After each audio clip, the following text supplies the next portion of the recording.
नमस्कार, दाल ठोके में आप सभी का स्वागत है। मैं हूं रुबिका लियाकत। आज हम ये सवाल उठा रहे हैं कि गांधी और नेहरू पर कीचड़ उछालने वाले आम आदमी पार्टी के नेता आशुतोष पर उनकी पार्टी चुप क्यों है, एक्शन कब लेगी। दिल्ली सरकार में महिला और बाल विकास मंत्री रहते हुए दिल्ली सरकार के पूर्व मंत्री संदीप कुमार एक महिला के साथ रेप कर चुके हैं। आरोप उन पर ऐसे लगे हैं।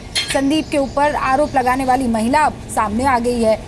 आप जिस वक्त ये कार्यक्रम देख रहे हैं, दिल्ली के रोहिणी में अदालत में संदीप कुमार की पेशी भी हो रही है। संदीप पर पीड़ित महिला ने आरोप लगाया है कि मंत्री ने राशन कार्ड बनवाने के नाम पर उसके साथ रेप किया, वो भी नशीली चीज पिलाकर। अगर ये आरोप दोष में तब्दील हो जाते हैं तो महिलाओं के विकास के लिए ईश्वर को साक्षी मानकर मंत्री पद की शपथ लेने वाले संदीप कुमार को 7 से लेकर 10 साल तक की सजा हो सकती है। हम ये सवाल उठा रहे हैं कि क्या संदीप कुमार के आरोपों के बचाव में गांधी और नेहरू जैसे महापुरुषों का नाम बदनाम करने की कोशिश करने के बाद आज आशुतोष शर्मिंदा हैं? क्या आशुतोष की पार्टी उन पर एक्शन लेगी? क्या मदर टेरेसा के सम्मान का गवाह बनने के लिए रोम पहुंचे अरविंद केजरीवाल राष्ट्रपिता महात्मा गांधी के अपमान पर चुप्पी तोड़ेंगे? अगर आम आदमी पार्टी आशुतोष का बचाव करती है तो क्या ये मान लिया जाए कि आशुतोष ने अपने ब्लॉग के जरिए जो बात कही उसमें केजरीवाल की सहमति थी? पीछे से ही सही, चुपके से ही सही। और सबसे बड़ा सवाल तो ये कि क्या महात्मा गांधी की समाधि पर सिर झुककर दिल्ली में राजनीति अब शुरू करने वाले अरविंद केजरीवाल दिल्ली को गुमराह करने की कोशिश कर रहे हैं? वैसे महिला से रेप के आरोप में फंसे केजरीवाल के पूर्व मंत्री संदीप कुमार को अब से कुछ ही देर पहले रोहिणी कोर्ट में पेश किया गया। दिल्ली पुलिस ने कोर्ट से संदीप कुमार की रिमांड मांगी है। बहस अभी वहां पर हो रही है कोर्ट में। कोर्ट ले जाने से पहले पुलिस ने संदीप कुमार से करीब 12 घंटे तक पूछताछ की थी और इस दौरान संदीप कुमार से 20 सवाल भी पूछे गए हैं। बहरहाल ये सीधे सीधे सवाल हैं, इन्हीं सवालों का जवाब तलाशने की कोशिश होगी। उससे पहले ये रिपोर्ट और फिर खास मेहमानों से आप बता दें।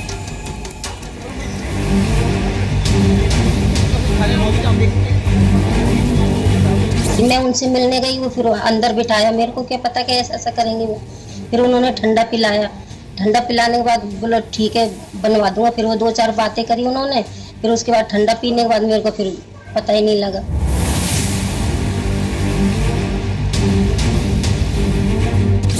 आशुतोष अब गायब हैं, पुराने पत्रकार रहे हैं और उन्होंने ये निष्कर्ष कैसे निकाला कि ये कंसेंसुअल है? इससे बड़ा पाप, इससे बड़ा अन्याय, इससे बड़ी अश्लीलता हो नहीं सकती। उसको आशुतोष का ब्लॉग नहीं कहूँगा, वो आम आदमी पार्टी की सोच या उनका एक एजेंडा उन्होंने सामने रखा था। अभी तक दिल्ली के मुख्यमंत्री अरविंद केजरीवाल ने एक भी ट्वीट आशुतोष के उस आर्टिकल पर प्रतिक्रिया स्वरूप नहीं किया है। वो उसको सही मानते हैं या उसको गलत मानते हैं। आशुतोष पर भी उसी तरह कार्रवाई होनी चाहिए जिस तरह संदीप कुमार पर हुई है। देखिए, आशुतोष पे पूरी कार्रवाई होनी चाहिए और बहुत दुख की बात यह है कि जिस तरीके से न केवल आशुतोष ने बल्कि केजरीवाल ने और संदीप पूरा का पूरा प्रकरण जिस तरीके से सामने आ रहा है, बड़े दुख की बात है कि आम आदमी पार्टी जो एक ऐसी पार्टी जो महात्मा गांधी जी की समाधि से जिन्होंने अपनी पूरी की पूरी राजनीतिक जीवन शुरू किया और अरविंद केजरीवाल अभी तक के चुप हैं, उन्होंने उनको पार्टी से बाहर नहीं निकाला। पत्रकार होने के नाते कम से कम इतनी तो आवश्यकता है कि आप ऐसे व्यक्ति को महात्मा गांधी, पंडित नेहरू या अटल जी जैसे उन लोगों के साथ तो न जोड़ें, क्योंकि वो दर्शन दूसरा है, ये दर्शन दूसरा है। बस ये रहा है कि जो हमने वोट दिया था किसी रीज़न पे दिया था कि हाँ हमारे देश को कुछ एक ये नेगेटिव चीजें थी वो खत्म होगी, बट आई होप सो कि ये सब नहीं होना चाहिए। आम आदमी ने जिताया ना, उसे सरकार उसने बनाई है ना, वो इस्तीफा दे। आम आदमी मांग रहा है उसको। जो इससे उम्मीद थी वो इन्होंने बिल्कुल नामेट कर दिए। इससे कोई उम्मीद नहीं है दिल्ली से। निराश है हम, उम्मीद नहीं है क्योंकि इतनी सड़कें खराब है, औरतों की कोई इज्जत नहीं है, सब करप्शन करा हुआ है इन्होंने और गलियां इतनी खराब हैं। दाल ठोक के आज का पहला सवाल, संदीप अगर गुनहगार है तो गलत दलीलों के लिए आशुतोष भी जिम्मेदार क्यों नहीं हैं? दूसरा सवाल, क्या महात्मा को बदनाम करने के लिए आम आदमी पार्टी माफी मांगेगी? तीसरा सवाल, गांधी और नेहरू पर कीचड़ उछालने वाले आशुतोष पर एक्शन कब लिया जाएगा? चौथा सवाल, क्या आशुतोष अरविंद केजरीवाल के ही दिल की बात करते हैं? और ताल ठोक के आज का पांचवा सवाल, क्या अपने मंत्री संदीप कुमार के नैतिक भ्रष्टाचार पर केजरीवाल दिल्ली को गुमराह कर रहे हैं? खास मेहमान हमारे साथ जुड़े हुए हैं। शोभा ओझा प्रवक्ता है कांग्रेस की, ऑल इंडिया महिला कांग्रेस की अध्यक्ष भी हैं। बहुत बहुत स्वागत है मैम आपका। देवेंद्र सहरावत साहब विधायक है आम आदमी पार्टी से, बिजवासन से एमएलए हैं, हमारे साथ जुड़ गए हैं। सर आपका भी बहुत बहुत स्वागत है। विधानसभा सीट जीती इन्होंने अभी। वैसे लोकपाल आंदोलन और आम आदमी पार्टी के फाउंडर मेंबर भी है। राजनीति में आने से पहले सेना में कर्नल के पद पर थे। विजेंद्र गुप्ता साहब भी हमारे साथ मौजूद है, बीजेपी के नेता हैं। दिल्ली की रोहिणी विधानसभा सीट से बीजेपी विधायक है, बीजेपी की राष्ट्रीय कार्यकारिणी के मेंबर भी है, दिल्ली बीजेपी के पूर्व अध्यक्ष है। सर आपका भी बहुत बहुत स्वागत है। आलोक मेहता साहब वरिष्ठ पत्रकार है, स्टूडियो में हमारे साथ बने हुए हैं। पत्रकारिता में पिछले 40 सालों से काम कर रहे हैं और पद्मश्री से सम्मानित भी है। सर आपका भी बहुत बहुत स्वागत है। रोहिणी कोर्ट से मेरे सहयोगी राजू राज भी मौजूद है। राजू जल्दी से मुझे बता दीजिए वहां कोर्ट में क्या कुछ चल रहा है और कितनी देर में ये क्लियर हो जाएगा कि पुलिस रिमांड पर जा रहे हैं या फिर जेल? देखिए लगभग 4:40 पर संदीप कुमार को यहाँ पर रोहिणी कोर्ट लाया गया। कोर्ट नंबर 218 में संदीप कुमार को पेश किया। अभी आर्गुमेंट चल रहा है। दिल्ली पुलिस चाह रही है कि संदीप कुमार का रिमांड लिया जाए ताकि पुलिस को यह भी आशंका है कि कुछ और सीडी संदीप कुमार के पास हो सकते हैं। इसके अलावा कुछ और महिलाओं के साथ उनकी तस्वीरें सामने आई है। पुलिस ये पता लगाने की वो उन कौन कौन सी महिलाएं हैं जिनके साथ संदीप कुमार के साथ ये तस्वीरें हैं, उनसे भी पूछताछ करेगी। फिलहाल कोर्ट के अंदर बहस चल रहा है। पुलिस रिमांड लेने की कोशिश करे। चूंकि आज रविवार का दिन है, ड्यूटी मजिस्ट्रेट के सामने संदीप कुमार को पेश किया गया है, तो कहीं ना कहीं अब हो सकता है पुलिस को एक दिन का रिमांड मिल जाए, क्योंकि कल फिर जो कंसर्न कोर्ट है, जो मजिस्ट्रेट की कोर्ट में पेश किया जाएगा, उसके बाद आगे की जो प्रोसीजर है वो पूरी की जाएगी। लेकिन फिलहाल पुलिस के आर्गुमेंट चल रहा है 218 नंबर कोर्ट में। बहुत बहुत शुक्रिया। हमारे साथ बने रहिएगा राजू राज बता रहे हैं बहुत जल्दी ये क्लियर हो जाएगा। लेकिन सबसे पहले देवेंद्र सहरावत साहब, मैं आपके पास आने वाली हूँ क्योंकि आपने एक लेटर भी लिखा है केजरीवाल को भी। इससे पहले आप लेटर लिख चुके हैं और दर्शकों को ये बता दूं कि देवेंद्र सहरावत साहब हमारे साथ आम आदमी पार्टी के विधायक के तौर पर बने तो हुए हैं, लेकिन हमने तो सेंट्रल लीडरशिप से भी कहा मेल करके कि आप आइए जरा अपनी बात को रखिए, इस डिबेट में शामिल होइए, लेकिन वही धाक के 3 पाते सर, हमें कोई रिप्रेजेंटेटिव नहीं मिला है। हाँ देवेंद्र जी ये बताइए, आशुतोष कोई छोटे मोटे नेता तो है नहीं सर? ये मेरे ख्याल से 1 से 3 या 1 से 5 नंबर के लीडर्स में आते हैं। वो अगर ऐसी कोई बात कह रहे हैं, वो भी बहुत जल्द कंक्लूजन पर पहुंच रहे हैं, और उस पर अरविंद केजरीवाल अगर चुप्पी साध रहे हैं, तो इसके माने क्या निकाला जाए?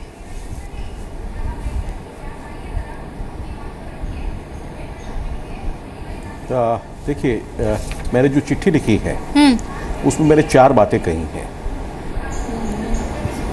पहली बात में हमने कहा है कि ये जो मंत्री वाला जो प्रकरण हुआ है, इससे बहुत अधिक क्षति हुई है पार्टी को, और बाकी सामाजिक सार्वजनिक जो बातें, जो घर परिवार में बातें होती हैं, उन सब संदर्भ में बहुत अधिक क्षति हुई है। दूसरी बात कही है कि इसके डिफेंस में जो आशुतोष जी ने बातें कही हैं वो नॉट टू कॉन्टेक्स्ट है, इररेलेवेंट है और पार्टी को फर्दर डैमेज करती है। उसके बाद तीसरी बात हमने कही है कि पंजाब में जो टिकटों के आवंटन में सेक्सुअल ग्रेटिफिकेशन की जो कंप्लेंट्स आई हैं वो चिंता का विषय है और वो एक नई लॉ की तरफ पॉइंट करती है। और चौथी बात कही है कि दिल्ली में भी जो संगठन में जो विधायकों को प्रताड़ित करने वाली जो बातें हैं, वो सारी बातें सही दिशा में दर्शाती नहीं हैं, और बहुत सी बातें नज़र आएंगी। मैं पिछले कुछ दिनों में ये चिंताजनक बातें जब निकली थी तो मैंने कुछ जांच पड़ताल करी है, तो मुझे लगा कि कहीं ना कहीं कोर्स करेक्शन की ज़रूरत है। इसलिए मैंने अन्ना जी को भी चिट्ठी लिखी कि अन्ना जी, आपके साथ लगकर शुरुआत में इस आंदोलन में जुड़े थे, तो कहीं ना कहीं जो है गलत दिशा में जो है गाड़ी जा रही है, और उसका जो है दुख मैंने वो व्यक्त किया है। और आज इसीलिए पंजाब में भी आया हूँ और यहाँ पर मित्रों से, साथियों से, पूर्व सैनिकों से, सबसे इस सब चीज़ों के बारे में जानकारी हासिल कर रहा हूँ। देवेंद्र जी, आप आम आदमी पार्टी के सदस्य हैं। जब बाहरी कोई कहता है तो अरविंद केजरीवाल और उनके तमाम ये सीनियर साथी ये कहने लगते हैं कि साजिश है जी हमारे खिलाफ। ये लोग तो चाहते हैं कि हम ना काम करें, ये तो चाहते हैं कि हम ना किसी तरीके से लोगों के बीच में जाकर पॉजिटिविटी फैलाएं। ऐसे में जब आप भी ये बात कह रहे हैं तो आपको क्या लगता है, किसी तरह का कोई कोर्स करेक्शन होगा या आपको भी साइडलाइन कर दिया जाएगा फिर?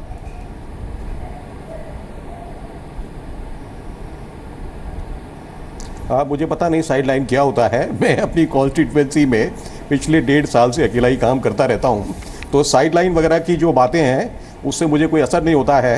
लेकिन सच्चाई की परिभाषा और जो है सही की परिभाषा मैं किसी के लिए बदलने के लिए तैयार नहीं हूँ। और वो जो है कार्य अगर गलत है तो गलत ही रहेगा, उसको पेट कोई कर नहीं सकता सही।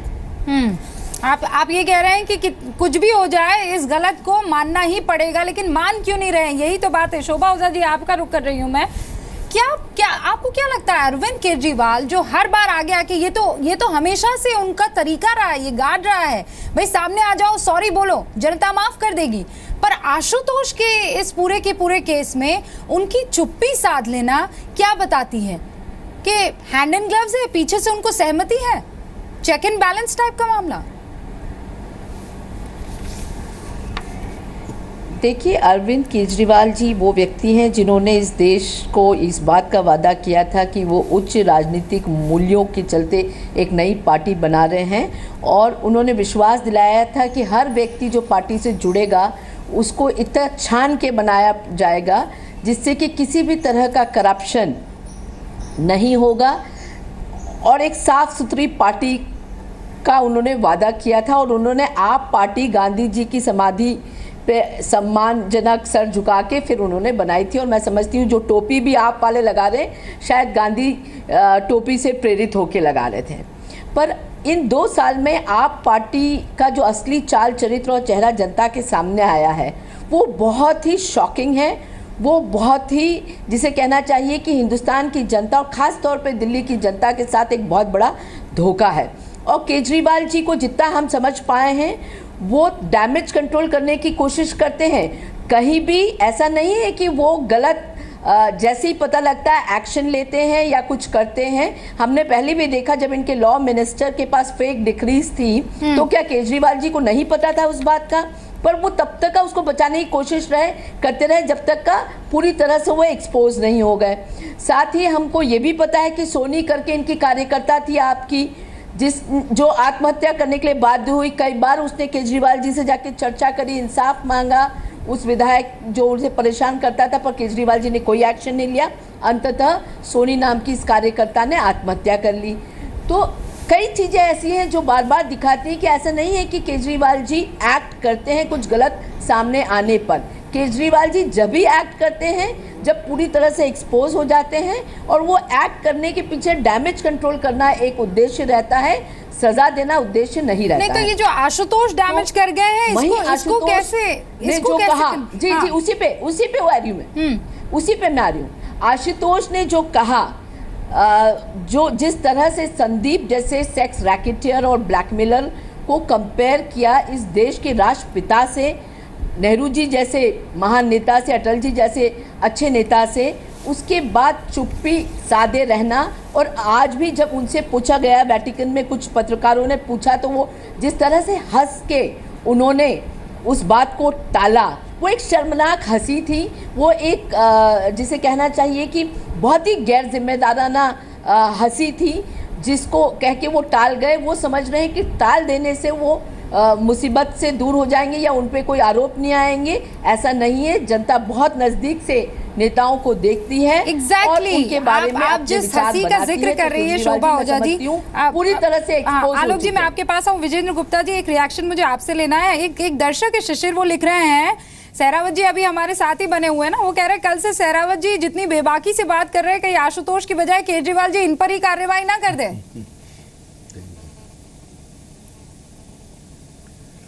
देखिए, एक बात तो साफ है, मैं ये कहूँगा कि आशुतोष के मामले में आम आदमी पार्टी के सुप्रीमो चुप हैं। इसका मतलब ये एक मौन सहमति है आशुतोष द्वारा कही गई बात, और ये आम आदमी पार्टी का एजेंडा है। और अगर आम आदमी पार्टी के एजेंडे के खिलाफ देवेंद्र सहरावत बोलेंगे तो जिस तरह से प्रशांत भूषण को, जिस तरह से योगेंद्र यादव को निकाला है उन्होंने, इसी तरह से हो सकता है देवेंद्र सहरावत के साथ, क्योंकि वो ईमानदार होना या अपने विचार व्यक्त करना, ये आम आदमी पार्टी में तो साइकोफेंसी होनी चाहिए, चाहे वो कितना भी करप्ट हो, कितना भी बदचलन हो, नहीं सर, कितना भी वो अनएथिकल हो। विचार रखने की आजादी तो आशुतोष को मिल जाती है ना सर। जो है विचार रखने की आजादी तो उनको मिल जाती है, बाकी जो विचार रखते हैं उनको बाहर कर दिया जाता है। मैंने साइकोफेंसी से जोड़ा है। अगर कोई साइकोफेंट है, अगर वो चमचागिरी करनी जानता है, तो उसके तमाम अपराध माफ हैं। लेकिन जो निर्भीक होकर कोई पार्टी की सोच पर बात करेगा, उसको एकदम से निकाल दिया जाएगा, तरीके पे बात करेगा उसे निकाल दिया जाएगा। वास्तविकता ये है कि आशुतोष ने जो लिखा है वो इस पार्टी का एजेंडा है, जो वो इस पार्टी की सोच है, इस पार्टी का लाइन ऑफ एक्शन है। तो इसको आशुतोष को स्केपगोट क्यों बनाया जा रहा है? देवेंद्र जी से बेहतर तो इसे कोई नहीं बता पाएगा। देवेंद्र जी, मैं एक रिएक्शन इस पर आपका चाहूंगी, फिर आलोक जी आपके पास आती हूँ मैं। देवेंद्र जी, भाई नेशनल स्पोक्सपर्सन है वो आम आदमी पार्टी के, अगर वो कुछ कह रहे हैं तो पार्टी की तरफ से कह रहे हैं, अब यही लग रहा है। और उस पर वापस अरविंद केजरीवाल का कोई एक्शन ना लेना, कुछ कहना भी नहीं, मुस्कुरा देना, ये बहुत कुछ बयां करता है देवेंद्र जी।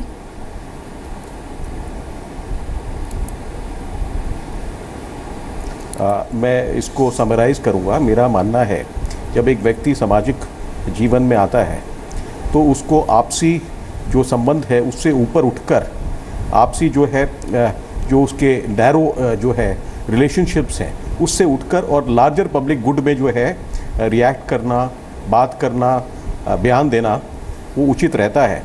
और मेरा मानना है जब कोई गलत बात हुई है, जैसे इस मंत्री वाले प्रकरण में, तो उसको डिफेंड करने के लिए आप कितनी भी बड़ी जो है चीज़ को आप कोट करो, लेकिन आप जो है अपने आप को क्षति पहुंचाओगे, क्योंकि आपने एक बहुत गलत चीज़ को डिफेंड करने के लिए बड़े irrelevant, out of context issues को साथ में जोड़ दिया। तो यही मेरी बात थी। और ये जो है चिंता का विषय है कि अगर आप जो है एक इनडिफेंसिबल चीज़ को डिफेंड करने की कोशिश कर रहे हो और जो है अपने आप को एट एनी कॉस्ट जो है करेक्ट प्रूव करने की कोशिश कर रहे हो, क्योंकि हमारे पास आज दिल्ली में इतना अपार जो है हमें लोगों ने समर्थन दिया है, तो इसका मतलब इतनी जिम्मेवारी होनी चाहिए, एरोगेंस नहीं होनी चाहिए। ये एरोगेंस को दिखाता है कि आप अपने आप को जो है डिफेंड करने के लिए, महात्मा गांधी 21 साल का उनका इंडिपेंडेंस के लिए स्ट्रगल है। आशुतोष चैनल के हेड रहे हैं, ऐसे में उनका एक एक शब्द जो है वो नपातुला होता है, वो ऐसे ही कोई बात नहीं कह जाएंगे। इसीलिए आलोक जी, ये सवाल मुझे लगता है एप्ट होगा आपसे पूछना। आप तो मीडिया में रहे हैं, आप तो जानते हैं कि ये चौथा स्तंभ है। आपसे जब सवाल पूछा जाता है तो आप बौखला जाते हैं, आप मीडिया के एडिटर्स को हिदायतें देने लग जाते हैं, आपको गुस्सा आ जाता है। आपने जो लिखा है, आप ये मानिए ना कि आप बहुत जल्दी कंक्लूजन पर पहुंच गए हैं। ये एरोगेंस नहीं तो और क्या है सर? रूबिका जी, एरोगेंस नहीं, देखिए आपने बिल्कुल ठीक कहा, वो हमारे प्रिंट और टीवी दोनों के साथी रहे हैं। बेहतर तो ये होता है कि आपके चैनल पे आज वो खुद फ़ोन करके कहते हैं कि रूबिका, मैं खुद आपके साथ पेश होने को तैयार हूँ, मेरे से गलती हुई है, तो शायद ज़्यादा अच्छा होता। मुझे लगता है कि अभी भी वो आपका कार्यक्रम देख रहे हैं और अगले किसी बुलेटिन में भी आपके साथ आ जाएं तो ज़्यादा बेहतर होगा, क्योंकि कितना बड़ा, लेकिन वो इसलिए नहीं कह सकते, जो पहले विजय गुप्ता जी भी कह रहे हैं और सहरावत जी भी इस बात से, उन पार्टी को अंदर से जानते हैं आपके हमारे मुकाबले में, कि केजरीवाल जी की सोच ही ये है। वो तो गांधी, नेहरू, अटल बिहारी वाजपेयी, नरेंद्र मोदी सबसे भी बड़ा अपने को मानते हैं ना, तो वो तो गांधी के बाद का इतिहास बना रहे हैं। वो अन्ना हजारे की बात भी नहीं करते, अब गांधी टोपी की बात भी नहीं करते। अब देखिए ना, वो खांसी भी अब उनको कम आती है, जब उनको कुछ और काम करना होता है तो उन्होंने दूसरों के भ्रष्टाचार, उनके क्रिमिनल जो रिकॉर्ड है उसको देखने के बाद उनको पार्टी में लिया। कुछ लोगों को मैं तारीफ करता हूं सहरावत जी की, जो कम से कम खुल करके सेना में उन्होंने सेवा की है, उन्होंने देश की सेवा की है। उनके मन में तकलीफ होगी, ऐसे लाखों लोगों को दिल्ली में जिन्होंने वोट दिया है उनको भी तकलीफ होगी। और ख़ास करके भ्रष्टाचार, हमारे यहाँ है कि साधु के बेस में रावण आ गया था, लेकिन रावण ने भी ज़्यादा कोई बाद में बदतमीजी उनके साथ नहीं की। यहाँ तो महिला, गरीब महिला राशन के लिए गई, जिसने उसने जो बोला है, जो अदालत में आएगा, जो भी सज़ा मिलनी है वो बात की बात है। लेकिन आशुतोष जी और केजरीवाल जी, असली बात तो ये है कि केजरीवाल जी की ही बात को आशुतोष जी ने, चूंकि पहले 10 दिन से रिकॉर्ड वहाँ था, ये देखिए ओम प्रकाश जिसने सीडी पहुँचाई वो कह रहा है 10-15 दिन पहले हमने केजरीवाल जी को दे दी थी, विचार विमर्श हुआ होगा। पार्टी का प्रवक्ता आप और हम भी जानते हैं, वो बहुत करीबी रहे हैं, बहुत समझदार व्यक्ति हैं। वो केजरीवाल षड्यंत्र पूर्वक तैयारी की उन्होंने कि जब कुछ मामला कहीं बाहर खुले तब ऐसा बोला जाए कि मैं तो गांधी से महान हूं और देखो मैं एक दिन में निकाल देता हूं। मैंने कल भी एक टिप्पणी अपने वेबसाइट पर लिखी आउटलुक के लिए, उसमें यही कहा कि ये तो सोचा समझा है कि देखो मैं तो आधे घंटे में फैसला, मनीष सिसोदिया को आपने देखा ना, मैं तो अभी पता चला और मैंने कर दिया। जैसे मुझसे बड़ा ताना, मैं तो बड़ा तानाशाह हूँ, हाँ। जो आएगा कलम कर दूंगा। लेकिन झूठ बात यह है कि उनको पहले से मालूम था। आलोक जी, जो बात शोभा ओझा अभी कह रही थी और उन्होंने बहुत सही बात की, उन्होंने कहा कि आप भी क्या ये बात मानते हैं कि जैसे आप बता रहे हैं कि स्क्रिप्ट होती है, उनको पता है कि अब मुझे आगे व्हाट नेक्स्ट करना है। ये उनको पता था कि जब कांड हो जाएगा तब फटाफट से निकाला जाएगा और हम महान बन जाएंगे। उनको ये भी पता था कि आशुतोष ब्लॉग लिखेंगे, उनको ये भी पता होगा मेरे ख्याल से उसके बाद तो कि बवाल मचेगा।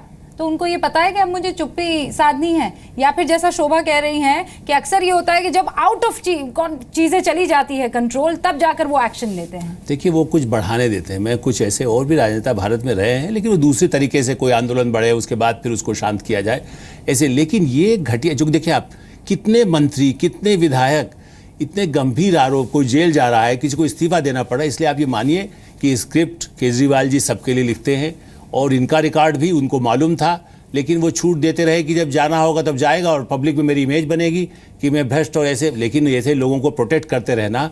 इसलिए रुबिका जी मैं तो ये कहूँगा, मांग ये होनी चाहिए कि केजरीवाल जी पर क्या एक्शन हो रहा है।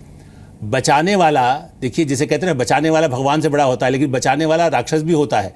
यदि किसी को करता है डकैती ला करके, यदि मेरे घर में भी रख देंगे और मैं बचा करके रखता हूँ, तो उससे बड़ा गुनाह मेरा नहीं होता है।